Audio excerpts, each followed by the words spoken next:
Fazer parte de mais uma aula, né? Vamos lá então. Um pouco ruinzinho por aqui, um pouco de gripe, mas vamos lá, a gente vai conseguir chegar no final dessa aula hoje.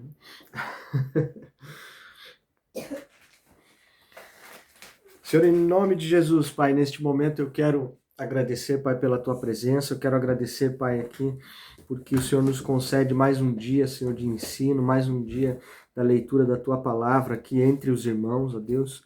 Em nome de Jesus, eu oro, Pai, para que o Espírito Santo, neste momento, esteja visitando cada um de nós, cada lar aqui, Pai, representado, para que a Tua vontade, Pai, seja feita em nosso meio, para que a Tua palavra seja compreendida em nosso meio, para que o Teu amor seja sentido em nosso meio, Pai, e para que a Tua misericórdia nos alcance, Senhor, em nome de Jesus, Pai. Te agradecemos, Pai, pela vida de cada irmão aqui. Te agradeço por aqueles que não puderam também estar presente, Pai, mas que o Senhor, que sabe de todas as coisas, esteja os visitando no secreto, Pai, esteja enviando, Pai, os teus anjos para cuidar e abençoar a cada um, ó Deus, em nome de Jesus.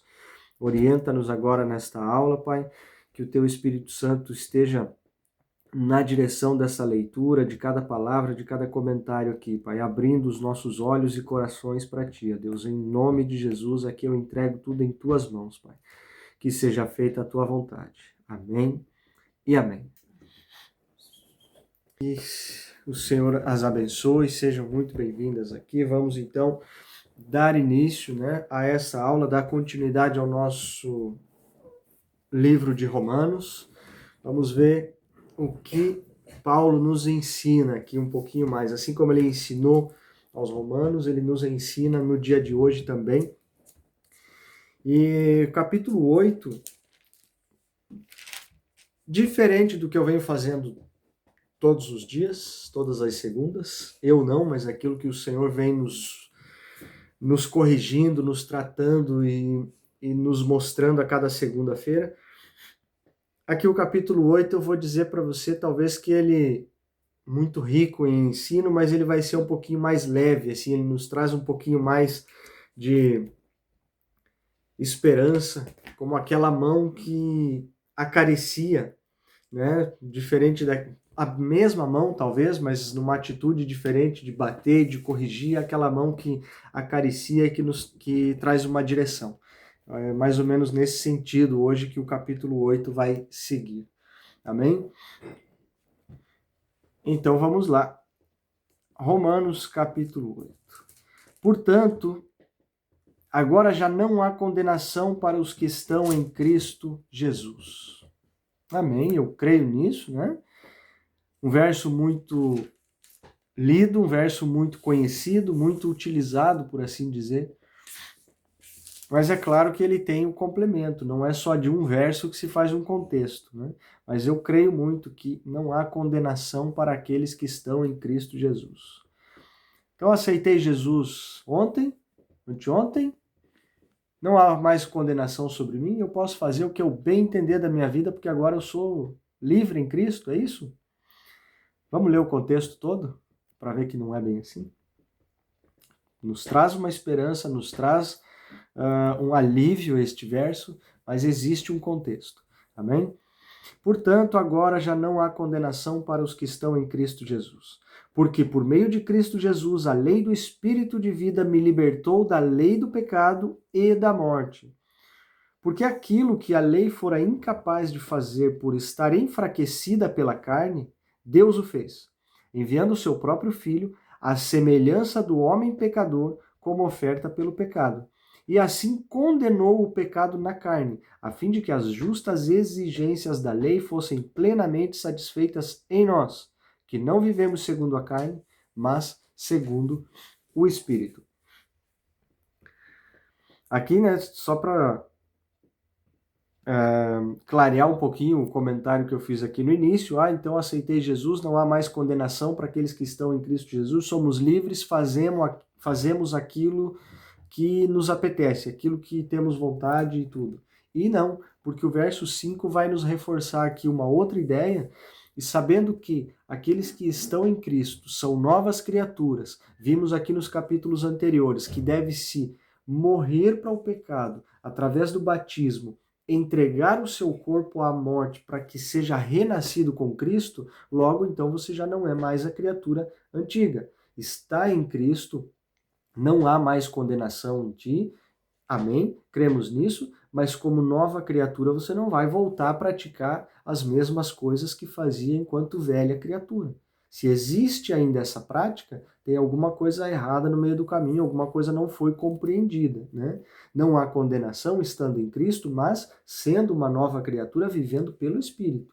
Se vivemos ainda na antiga criatura como carne, então talvez não estejamos 100% em Cristo, né? Vamos ver o que diz o verso 5 aqui para a gente entender melhor isso à luz da palavra. Quem vive segundo a carne tem a mente voltada para o que a carne deseja, mas quem vive de acordo com o Espírito tem a mente voltada para o que o Espírito deseja. A mentalidade da carne é morte, mas a mentalidade do Espírito é vida e paz. A mentalidade da carne é inimiga de Deus, porque não se submete à lei de Deus, nem pode fazê-lo. Quem é dominado pela carne não pode agradar a Deus. Então aí já existe esse paralelo dessa diferença para que a gente justifique isso, né? Agora não há mais condenação para aquele que está em Cristo Jesus, ok? Estou em Cristo Jesus, mas eu continuo praticando as obras da carne. Tem alguma coisa errada? Somos humanos, erramos, pecamos, mas o que eu não posso fazer é conscientemente continuar aquele erro que eu praticava lá atrás. Eu vim para Jesus, eu o conheci, eu sou uma nova criatura, batizado, mas antes disso, eu me arrependi de alguma coisa. Eu tive consciência de algo que não agradava a Deus, que me prejudicava, que prejudicava aqueles que estavam à minha volta, e eu renunciei a isso para ser uma nova criatura em Cristo. Aí agora que eu volto a praticar aquilo, então tem alguma coisa que não bate, né? Porque eu estou fazendo aquilo que a minha carne deseja. Se eu sou dominado por isso, a gente acabou de ler aqui que não temos como agradar a Deus. Aquele que faz a obra da sua carne, ele é inimigo de Deus. Então eu não posso usar isoladamente o verso 1 para dizer assim, não, olha, eu estou em Cristo, não tem mais condenação sobre mim. Opa, não tem mais condenação se você vive a obra do Espírito, se você vive a vida pelo Espírito, com a mente do Espírito, fazendo aquilo que ele deseja. Agora, se você resolve aceitar Jesus numa semana e na outra voltar a praticar as obras da carne, acabamos de ler aqui, verso 8, quem é dominado pela carne não pode agradar a Deus, né? Então, que o contexto seja claro e preciso para que a gente não pegue um verso, outro fora do contexto e acabe se enganando com a palavra de Deus, né? Porque hoje em dia é muito fácil eu justificar todos os meus erros e existem especialistas no assunto, aí eu posso falar sem medo de errar, que para cada erro que cometemos, ele vai achar na Bíblia, na palavra de Deus, um verso para justificar o seu erro. Fora do contexto, mas vai achar. E vai dizer, olha, tá vendo aqui, tá escrito aqui na palavra de Deus, então eu posso praticar tal coisa. Mas não é bem por aí, porque não é a boa aplicação daquele verso e daquele contexto, né? Se formos olhar o contexto da maneira que deve ser aplicado, para quem ele foi escrito e como ele foi escrito e o propósito dele, a gente não pode usar um verso por aqui, outro verso por ali para justificar coisas que nitidamente vão contra a palavra de Deus. Amém? Continuando, verso 9. Entretanto, vocês não estão sob o domínio da carne, mas do Espírito. Se de fato o Espírito de Deus que habita em vocês, e se alguém não tem o Espírito de Cristo, não pertence a Cristo. Vamos ler de novo para entender aqui? Entretanto, vocês não estão sob o domínio da carne, mas do Espírito. Se de fato o Espírito de Deus habita em vocês. E se alguém não tem o Espírito de Cristo, não pertence a Cristo. Poxa, eu não tinha me dado conta disso.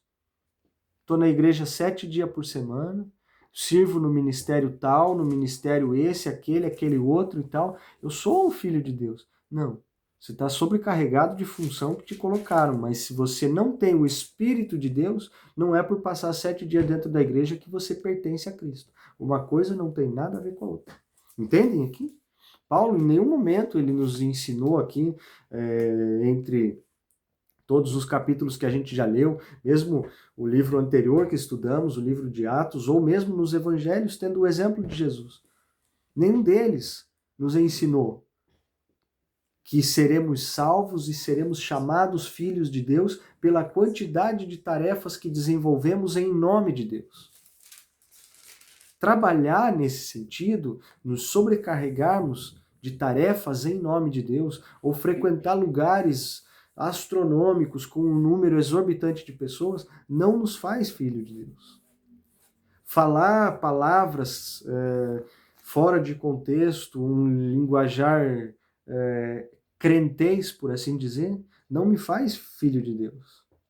Se eu não tenho o Espírito de Deus, se eu não sou nascido novamente em Cristo, se eu não vivo pelo Espírito e eu não renunciei o meu velho homem para me tornar uma nova criatura, para fazer parte desses que não existe condenação sobre eles porque estão em Cristo Jesus, logo eu não estou em Cristo e não faço parte do reino de Deus e não posso, talvez, ser chamado de filho de Deus. Vou chegar nessa parte de filho para usar um exemplo mais claro um pouquinho mais para frente. Eu não quero atropelar as coisas. Né? Verso 10 para a gente continuar. Mas se Cristo está em vocês, o corpo está morto por causa do pecado, mas o espírito está vivo por causa da justiça. E se o espírito daquele que ressuscitou Jesus entre os mortos habita em vocês, aquele que ressuscitou a Cristo dentre os mortos também dará a vida aos seus corpos mortais, por meio do seu espírito que habita em vocês. Entendem aqui como é que funciona isso? Né? Aquele que pôde ressuscitar Jesus, ou o próprio Deus, ele dará vida aos nossos corpos mortos para o pecado através do Espírito. Mas se não temos esse Espírito, se não temos esse acesso, não nos entregamos, não renunciamos a velha criatura, o pecado, as obras, os desejos da carne, não tem como o Espírito estar em nós e fazer o que quer que seja através de nós. É diferente do que vemos. É diferente do que grandes movimentos, pessoas dizendo o que podemos ou não podemos fazer. É diferente de pessoas se auto-intitulando homens de Deus, mulheres de Deus, profetas, apóstolos, isso, aquilo. É diferente do que aquilo que o Espírito faz através de nós. Aquilo que o Espírito faz através de nós, logo nota-se em comportamentos, testemunhos, palavras, atitudes. Eu tenho certeza que vocês, como eu aqui, já tivemos experiências com pessoas que, ao entrar no ambiente, ao compartilhar a presença de certas pessoas, notamos que há uma diferença. Às vezes, na mesma igreja, na mesma congregação, existe um irmãozinho lá que você bate o olho nele e você fala, poxa, esse ambiente ele é assim, mas aquela pessoa é diferente. Ou às vezes pode ser um ambiente muito bom, uma congregação muito saudável e tudo, mas você bate o olho em alguma pessoa e algo testifica em você falando, não, aqui é tudo legal, poxa, mas essa pessoa aqui não, tem algo que não funciona. Entendam? Não estou falando para, assim, por aparência ou por algo mesmo do nosso coração, a gente ter certa antipatia por alguém, ou uma simpatia por alguém por relação de amizade ou de proximidade. Não. É algo no espírito, algo que testifica que há uma certa diferença em determinadas pessoas. Né? Às vezes você está num ambiente espiritual, numa frequência espiritual, por assim dizer, e encontra com pessoas que são totalmente contrárias com aquilo que você crê, ou aquilo que você pratica, ou a fé que você professa, e aquilo existe direto um confronto. Então, isso são, né, as obras do Espírito. Esse é o Espírito que vai testificar em nós aquilo que somos, aquilo que ele tem para fazer através de nós. Né? Não digo através de movimentos, como, né, já falei aqui, não quero me tornar repetitivo, ou através de palavras de autoafirmação, dizendo, eu faço, eu sou isso, eu sou aquilo, eu sou fulano de tal e tudo, só que o Espírito não testifica. Entendem que há uma diferença nisso? Então é deste Espírito aqui que o apóstolo Paulo está nos falando. E é este que nos convence do pecado, do juízo e da justiça, é este que nos faz pisar um pouquinho no freio quando a gente está passando dos limites, está saindo da linha. A gente sabe, a gente tem essa consciência, que é através do Espírito de Deus, através do Espírito Santo, que nos testifica, que nos faz lembrar e nos ensina sobre todas as coisas, né? Vamos voltar lá, verso 12 do capítulo 8. Portanto, irmãos, estamos em dívida, não para com a carne, para vivermos sujeito a ela. Pois se vocês viverem de acordo com a carne, morrerão. Mas se pelo Espírito fizerem morrer os atos do corpo, viverão. Porque todos os que são guiados pelo Espírito de Deus são filhos de Deus. Pois vocês não receberam um espírito que os escravize para novamente temerem, mas receberam o Espírito que os adota como filhos, por meio do qual clamamos: Abba, Pai. O próprio Espírito testemunha ao nosso espírito que somos filhos de Deus. Se somos filhos, então somos herdeiros, herdeiros de Deus e co-herdeiros com Cristo, se de fato participamos dos seus sofrimentos, para que também participemos da sua glória.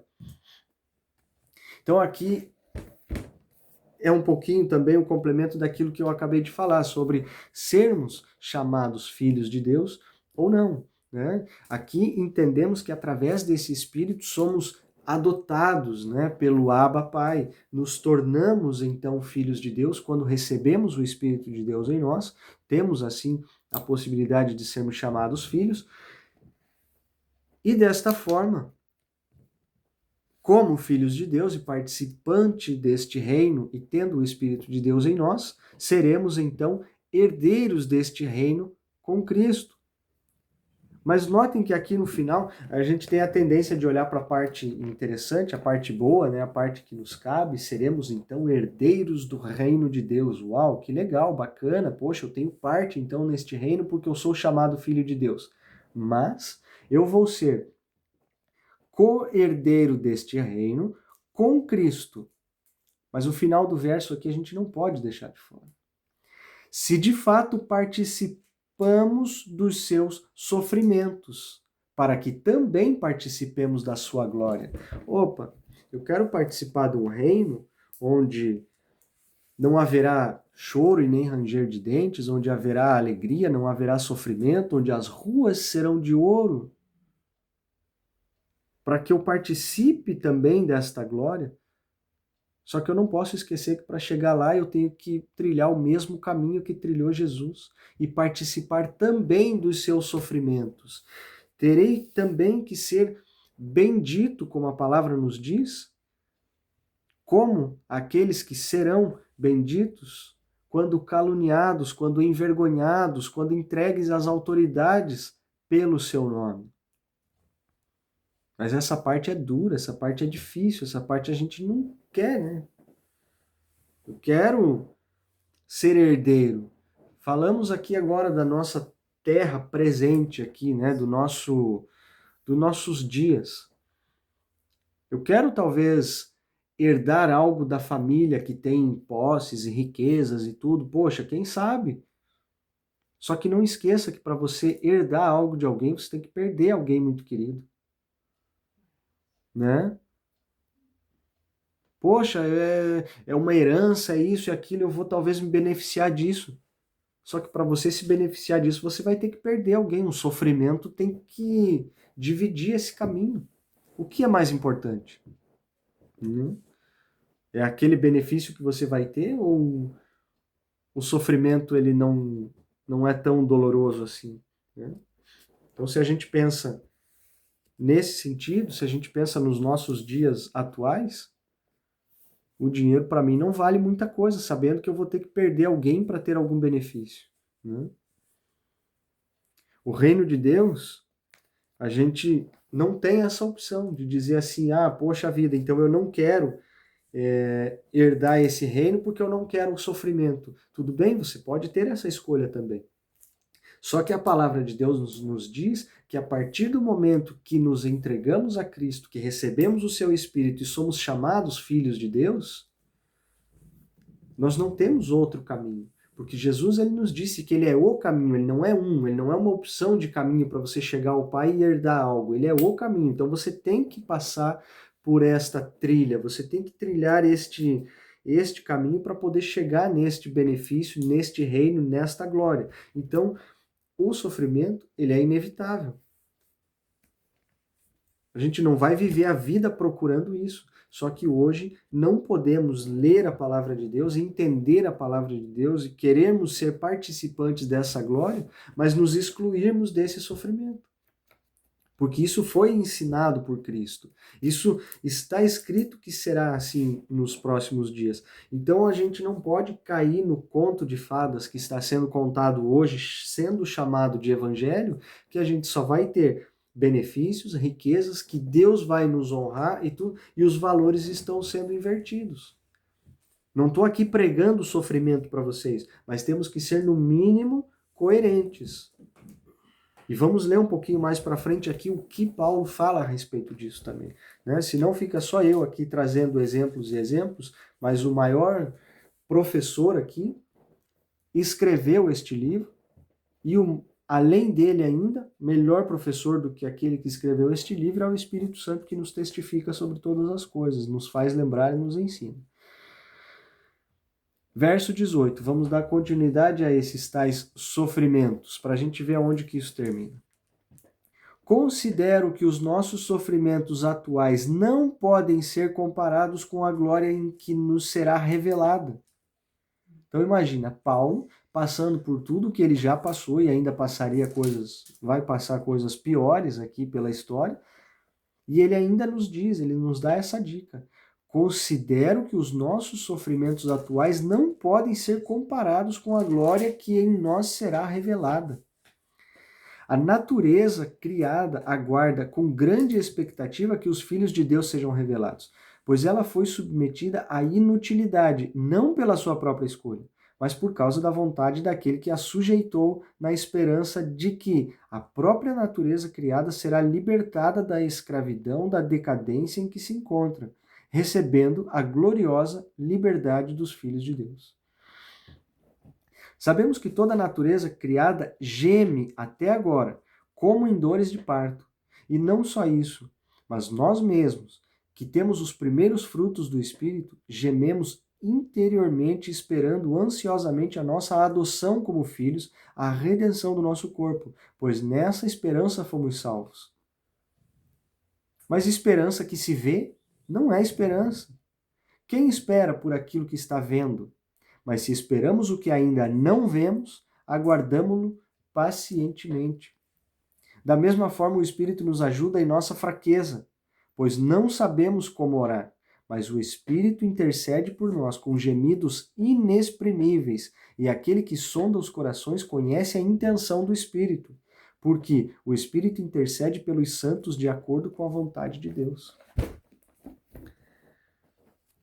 Não sei se ficou claro para todo mundo, mas forte esta declaração de Paulo, nos ensinando acerca do que deveríamos orar.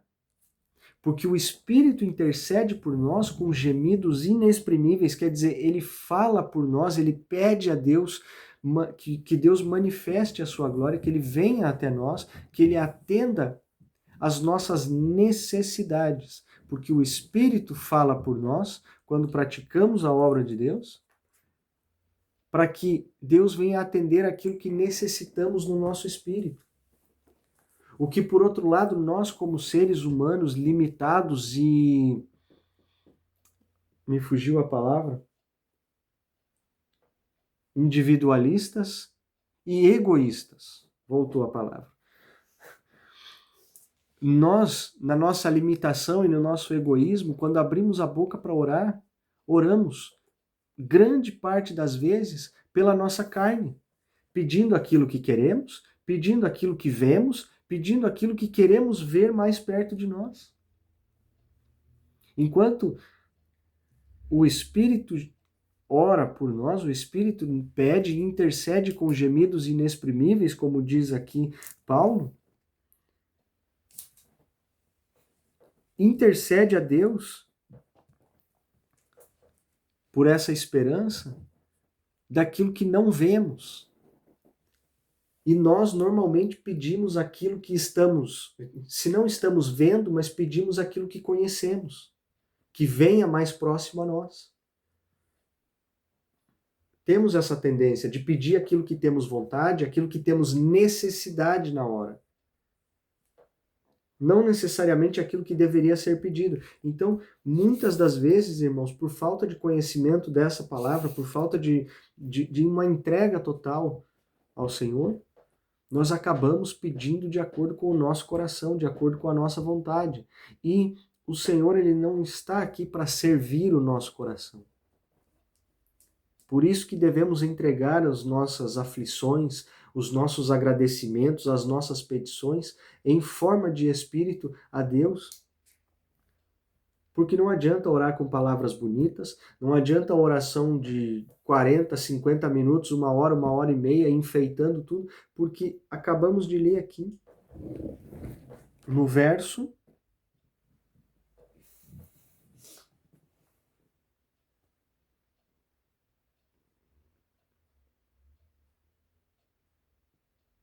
26. O Espírito nos ajuda na nossa fraqueza, pois não sabemos como orar, mas o próprio Espírito intercede por nós com gemidos inexprimíveis. E verso 27 era o que eu queria dizer. E aquele que sonda os corações conhece a intenção do Espírito. Então não adianta às vezes orarmos bonito, por longas horas, isso e aquilo, porque o Senhor que sonda os nossos corações, Ele sabe o porquê que você está orando aquilo. Ah, Senhor, me abençoa para eu abençoar os outros. Mas nunca saiu €1 do seu bolso para abençoar ninguém. Então a tua oração de Deus te abençoar para você abençoar os outros, você está tentando convencer a Deus que você é bonzinho. Mas no teu coração você sabe que não é para isso. E o Senhor, Ele está, muito mais à sua frente. E Ele sabe que essa bênção que você está pedindo é para que você tenha mais e não é para abençoar ninguém. A oração pode ser bonita, pode ser bem formulada. O que está falando pode ter uma boa aparência, mas e a intenção do coração, qual é? Será que nós queremos mesmo abençoar? Aqueles que querem abençoar os outros, eles não esperam ter condições, eles fazem com aquilo que têm. Ah, mas eu só vou abençoar quando eu tiver sobrando na minha conta €500 que eu possa abençoar com 300. Assim sobra 200 para mim e não tem problema, eu fico seguro. Não. E quando eu falo abençoar, não é só dinheiro, pessoal. Você tem possibilidades de abençoar com o seu tempo, com a sua casa, com a sua mão de obra, com o seu alimento, com roupas. O tempo, eu acho que é a coisa mais palpável que a gente tem para poder abençoar alguém. Ou só eu que reclamo, muitas vezes, que o dia é curto, que a gente não tem tempo para isso, não tem tempo para aquilo, tá correndo para lá, tá correndo para cá. Quantos de nós já paramos 5 minutos, 10 minutos por dia, falando, não, agora eu não vou fazer exatamente nada para mim, eu não vou correr com os meus afazeres do dia, mas eu vou ligar para um irmão que eu sei que esse momento tá duro para ele. Para mim tá difícil, mas pode ser que para o irmão que eu vou passar uma mensagem, uma ligação. Para mim tá difícil, mas para ele pode estar pior. E aquela ligação pode ser o alívio do dia dele. Você não precisou mexer na sua conta do banco, você não precisou mexer no armário da sua casa de alimento, no seu guarda-roupa, nada. Mas você teve que abrir mão de 5 minutos do seu dia para se preocupar com alguém. Isso é um sacrifício. Pode parecer simples, mas para aquele que está recebendo isso, é de muito valor. Então não tenho que ter cuidado com o que eu vou falar e não me entendam mal, mas não perca o seu tempo de dobrar o teu joelho por 50 minutos pedindo para que Deus te abençoe e você abençoe os outros, se com aquilo que você tem, talvez você não está fazendo uso, né? Então, que possamos entender isso e que o Espírito possa nos testificar o que eu tenho hoje na minha mão para que eu possa fazer algo por alguém. E pronto, é o nosso testemunho. Não é assim, eu vou fazer algo por alguém e depois eu vou contar para o outro que eu fiz. Não, é simplesmente fazer para que o teu pai que te vê em secreto, te observe no secreto e te recompensará no público. Amém? Não é fazer propaganda daquilo que está fazendo. Jesus já nos ensinou que a mão direita faz, a esquerda não precisa saber. Eu só trago a lembrança daquilo que podemos melhorar. Amém? E eu espero que o Espírito Santo testifique isso no coração de cada um. Verso 28. Isso aqui também é muito interessante, esse contexto todo aqui, para a gente acabar o capítulo. Sabemos que Deus age em todas as coisas para o bem daqueles que o amam, dos que foram chamados de acordo com o seu propósito. Pois aqueles que de antemão conheceu, também os predestinou para serem conforme a imagem do seu Filho, a fim de que ele seja o primogênito entre muitos irmãos. E aos que predestinou, também chamou. Aos que chamou, justificou. E aos que justificou, também glorificou. Entendem? Como um outro contexto que a gente estudou aqui algumas aulas atrás, uma coisa vai puxando a outra. Se Deus tem um propósito para você, ele vai te capacitar, ele vai te justificar. Não é você que vai precisar ficar se promovendo, se justificando daqui e dali e tudo. Então, tem essa ordem aqui na palavra de Deus, existe esta direção aqui, e se o Senhor começou a fazer algo através de você, mas está demorando, mas eu não vejo mais nada, e agora está batendo forte aqui em casa, né? Eu não estou vendo nada acontecer, mas não está funcionando isso, aquilo. Se ele falou, é duro esperar por aquilo que não vê, mas quando a gente não vê, esperamos pacientemente. Verso 25 a gente acabou de ler, né? Quando esperamos o que não vemos, aguardamos com paciência. Mas se o Senhor falou, a palavra dele também diz que ele não é homem para que se arrependa, para que minta, nem filho do homem para que se arrependa. E se ele disse, ele é fiel para cumprir. Então, aguardamos. O tempo está passando, o tempo está indo e vindo e a gente não vê. Eu sei que não vê. É difícil muitas vezes a gente falar assim, não, mas Deus falou e vai acontecer. Se a gente não vê nada, se a gente não vê uma folha crescer, se a gente não vê nada mudar de direção. Só que a gente não pode esquecer que o nosso tempo é apressado. Para os nossos dias faltam horas. Mas o tempo de Deus ele é perfeito. Talvez se ainda não nasceu, talvez se ainda não aconteceu, não é porque Deus está atrasado e tem muita coisa para fazer igual a gente. É porque ainda não está preparado. Por algum motivo que a gente não entende. É porque ainda não está preparado. Né? Então, se ele predestinou, ele também chamou. E a esses que chamou, ele também justificou. E aos que justificou, ele também glorificou. Que diremos, pois, diante dessas coisas? Se Deus é por nós, quem será contra nós? Aquele que não poupou seu próprio filho, mas o entregou por todos nós, como não nos dará juntamente com ele e de graça todas essas coisas? Verso 33, aqui está bem, 33 e 34 está bem sublinhado na minha Bíblia. Eu não sei se vocês vão conseguir ver, mas eu gosto de anotar as coisas aqui assim. Ó. A Dani também me mostrando ali, tal, porque isso aqui nos acompanha. Já fazem 7 de França, mais um período de dificuldade no Brasil nesse sentido aqui. Já fazem 13 anos que esse verso aqui foi nos dado, nos acompanha, e eu digo para vocês que ele não muda, não vai passar, e isso aqui vai funcionar sempre desta forma. E andando nesta obediência aqui, podemos glorificar o nome do Senhor. Verso 33. Quem fará alguma acusação contra os escolhidos de Deus? É Deus quem os justifica. Quem os condenará?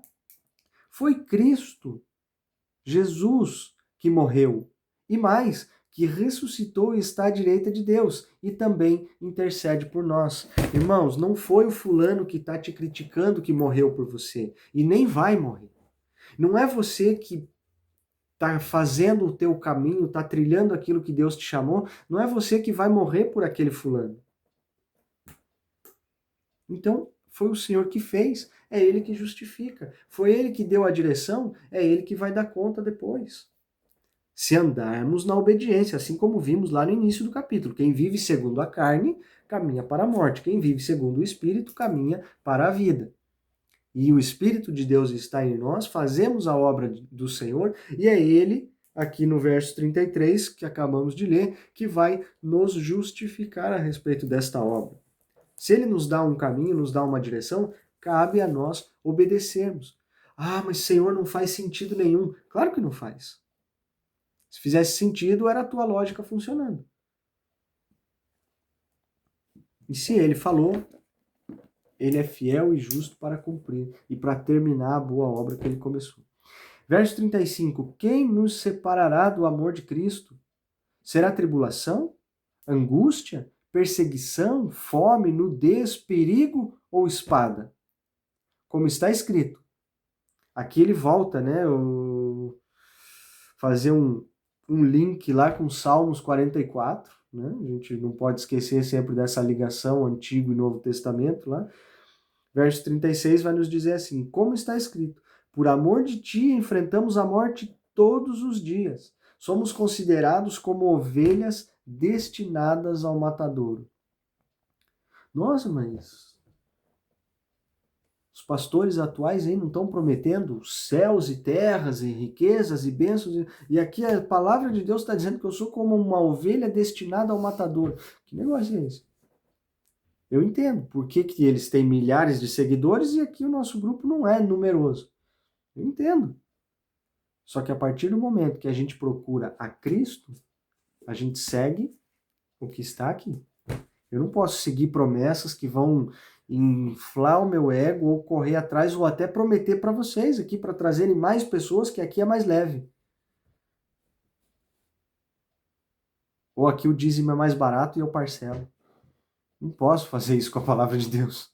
Não tenho como fazer isso, meus irmãos. Aqui está me dizendo, verso 18, como a gente leu, eu considero que os nossos sofrimentos atuais não podem ser comparados com a glória que nos será revelada.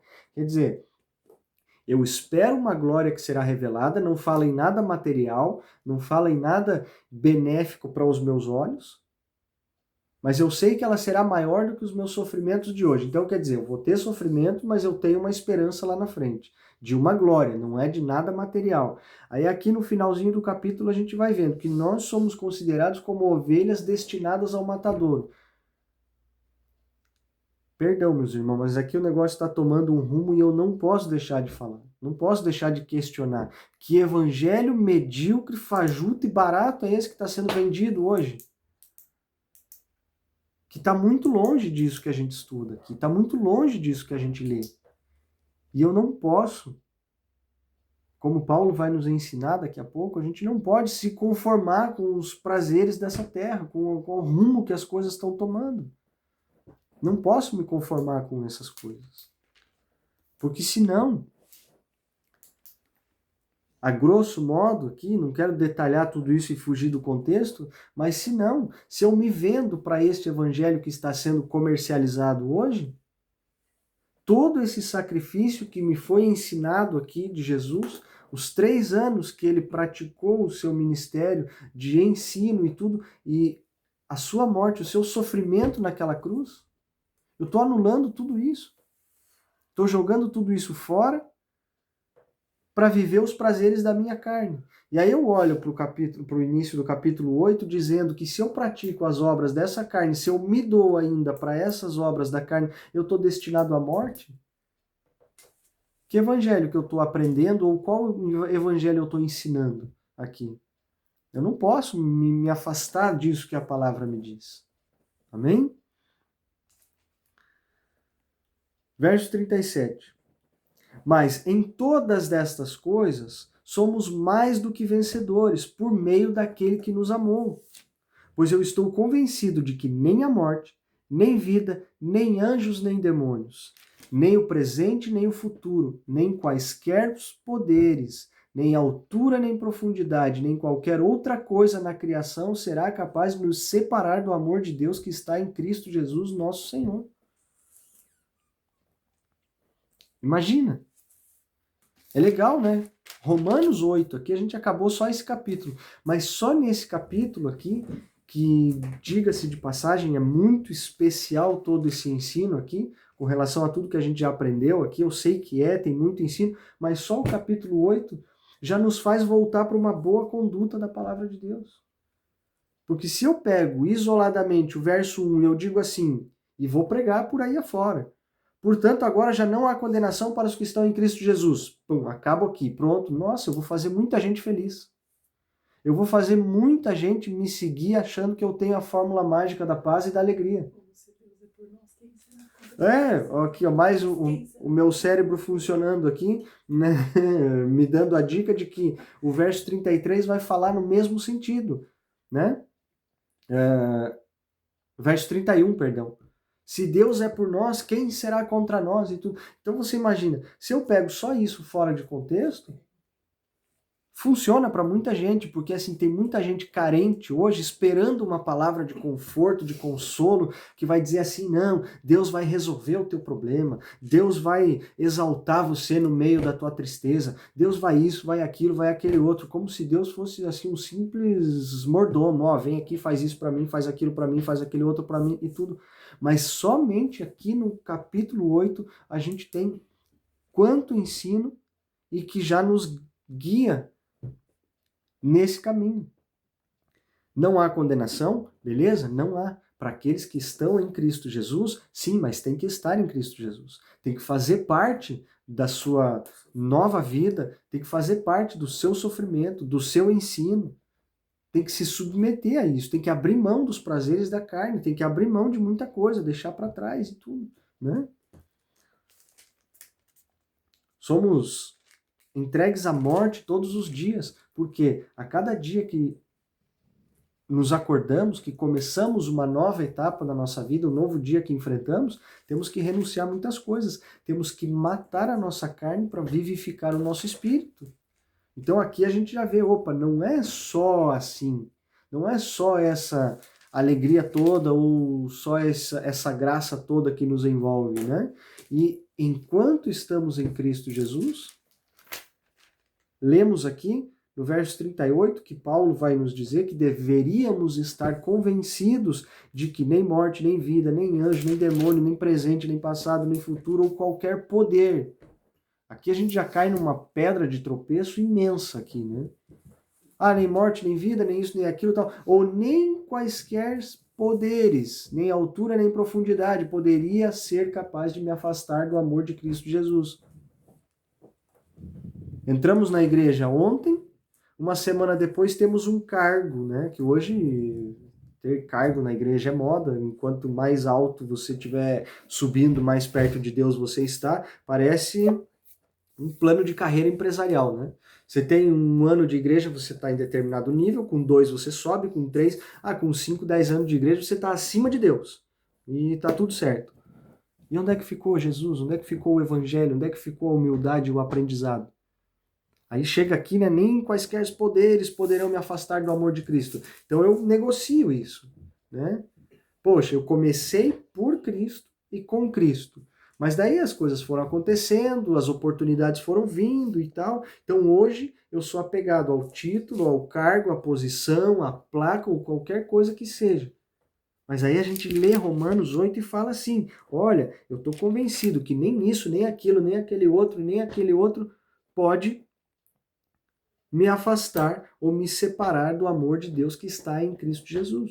Opa, então eu estou apegado ao amor de Deus ou eu estou apegado a uma dessas coisas aqui? É isso que devemos nos perguntar dia após dia.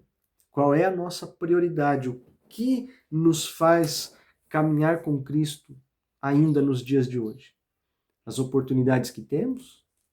As promessas que ouvimos? Falta de opção? Ou é simplesmente mesmo por amor, aquilo que você conheceu lá atrás quando te apresentaram Cristo Jesus, quando você renunciou à velha vida? É isso ainda que te mantém firme com Ele ou foram as circunstâncias que foram mudando e hoje a motivação é outra, né? Então, não quero nem avançar para outro capítulo, nosso tempo já está curto aqui para eu iniciar o capítulo 9. Eu vou finalizar o capítulo 8 e a aula hoje aqui. E eu acredito que teremos participações, eu acredito que teremos aqui testemunhos, comentários, dúvidas, e abriremos então esse tempo aqui para que vocês participem, em nome de Jesus. Aquilo que vocês compartilham, aquilo que vocês nos encorajam também é muito válido, né? Deixa com que o Senhor fale através da sua vida também, porque eu não sou o único que tem voz aqui Não sou o único a quem o Senhor pode usar poderosamente. Então, se coloque nas mãos dele, na presença dele, e vamos conversar a respeito, em nome de Jesus.